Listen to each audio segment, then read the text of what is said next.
అన్నా అన్నా లేనా టీ తెచ్చాను. ఒరే కొంటే ముస్టడవేనా నువ్వే బెస్ట్ రా.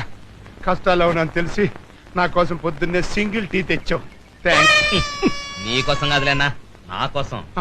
వీడు నా అసిస్టెంట్. ఎరా పేపర్ తెచ్చావా? ఇంగ్లీష్ పేపర్ రాలేదన్నా, తెలుగు పేపర్ తెచ్చాను. తెలుగు పేపర్లో న్యూస్ ఏముంటదిరా? ఏంటన్నా అలా చూస్తున్నావు? పేపర్ చదవాలనిపిస్తుందా? వద్దు సార్, తమరంటే గొప్ప దొరలు, అసిస్టెంట్లు, పొద్దున్నే పరకటీలు. ఇంగ్లీష్ పేపర్ చదవందే తమరి ముష్టి బతుక్కి అందలేదు. చదువుకోండి సార్, బాగా చక్కగా చదువుకోండి. నీ అబ్బరే అక్షరం పొల్లు పోకుండా చదవకపోయావో ఆ పేపర్ పెట్టి నేను మర్డర్ చేస్తా. ప్రాబ్లమ్స్ వాళ్ళు అప్సెట్ అయ్యాడు. నువ్వు వెళ్ళి కాకా హోటల్లో నా కోసం పెసల్ పరోటా చికెన్ కుర్మా రాత్రి ఉంటాయి, అడుక్కు తెచ్చి. అట్టాగన్నా. అన్నా నీకు కూడా ఆ చేత్తోనే ఏదైనా అడుక్కు తెచ్చేదా? నిన్ను సంపుతా.